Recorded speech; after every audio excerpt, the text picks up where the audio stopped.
Hi, I'm Bill O'Reilly. Thanks for watching us tonight. We'll analyze the president's press conference in a moment with Brit Hume, Charles Krauthammer, and Alan Colmes. And I have to say one thing. That was the most boring press conference I have seen in 37 years of covering the news. I'm sorry, no spin zone, I got to tell you. I have never seen anything more boring than that, ever. All right. First, the Talking Points memo, America in Decline. The lead editorial in a Wall Street Journal today laments the fact that the USA is losing power all over the world. The journal points to Russia and Putin supplying tyrant Assad with weapons in Syria, while the USA and the UN can do absolutely nothing about it. Look at Putin. You got to slap him right there. Slap him. Putin's a villain. He consistently thumbs his nose at America, doesn't care about civilians being massacred with Russian weapons. Also, Iran supplying Syria with weapons and military people, even as it continues to develop its nuclear capability. Again, Iran does what it wants, doesn't fear the USA at all. So this is very troubling, to say the least. Question is, why are we declining? First reason is the economy. The Obama administration is attempting to shift from a market economy to a quasi-socialistic approach, whereby the federal government calls the shots, not private industry. That's what the jobs bill is all about. The government injects money into the economy. Now, that has failed by every measure and has also eroded consumer confidence both here and abroad. And here's the worst part about it.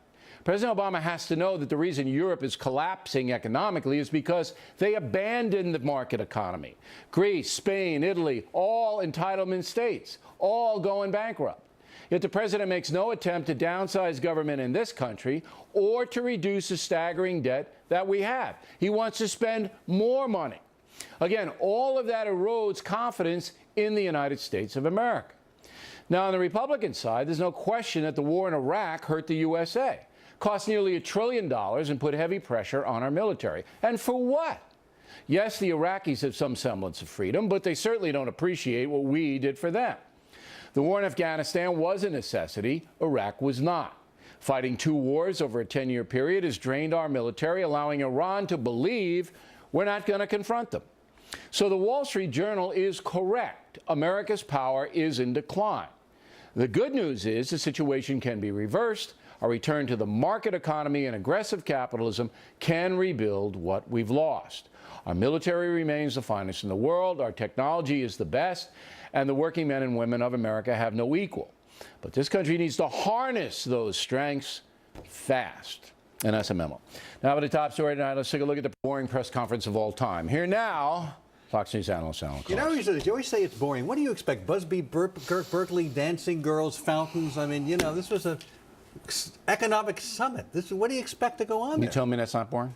I mean, it's boring. What do you expect? Okay, you tell me it's not boring? It was boring. Okay. All right, but did you expect fountains and dancing girls? Here's what I expect. The June Taylor dancer? How about a couple of straight answers, all right? Yeah, okay. Okay? All right. Is Putin helping you with Syria, yes or no? Well, I don't know if he is or not. They're still talking about it. You've decided. They're still talking about what? They're still talking about it. They're about having what? You wanted him to get out there. You said earlier you'd like him to get out there and badmouth Putin and say he's not helping us. No, tell the truth. But no, I think tell the truth. There's probably diplomacy and negotiation going on right now. Okay, he and then Putin say are talking. that. Say, look, I can't really comment on it. We have a diplomatic thing going on here. All right? Fair. Instead of this BS meandering all over the place, he's not lying to the American people. He's boring us to death. He was saying, I can work with Putin. We can work with China. Okay. They're going to realize it's their best interest. They're gonna. They're gonna. There's dead people in the street. They're talking about and who's killing them? Russian weapons. You want him to get up there in front of Putin, in front of the world, while he's actually in a summit talking to these people and say, these people are killing people all over the world. They're doing terrible things. What I told you what I want to do. Diplomacy. Then don't answer the question. Say, look, it's too sensitive an issue right now. We're still in discussion. I'm not going to answer the question. Fair. Don't BS everybody. But he wasn't BSing. He said he believed he could bring them around. That's what he said. There isn't one soundbite.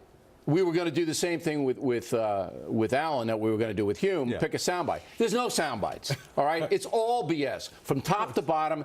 The president of the United States got out there, and it was gobbledygook. It wasn't one important thing that he said. What did you expect? What did you want him to say? I expect him to do what I do: straight talk. And That's what I He did expect. straight talk. No, he talked about the things he wanted. He talked about working with these other countries. Working with these other He countries. talked about Mexico, Canada, and 11 countries getting together, talking about how trade agreements will bring. You're laughing at yourself. No, you're I'm laughing at you. Because No, I'm you're laughing at you. trying to justify this BS He talked as about being important. how you work with these other countries, you come up with these agreements, and it brings jobs to the United States. Here's the bottom That's what he line. talked about. The president has no clue what's going on in Europe and doesn't know how to solve it. That's what it is. You and I didn't watch the same news conference. You think he has no clue about what's going on? He has no clue about what to do over there to solve their problems. None. Well, his job None. is Zero. not to solve their problems. So just say that. Just go look in the eye and say, you know what, American people? I don't know how to solve their problems. Is he the king of the world? I don't know what's going on. He's there to solve Europe's problems? He's there talking about how trade and these agreements can help bring jobs to the United States. I'm telling you, Colmes, the Wall Street Journal is correct.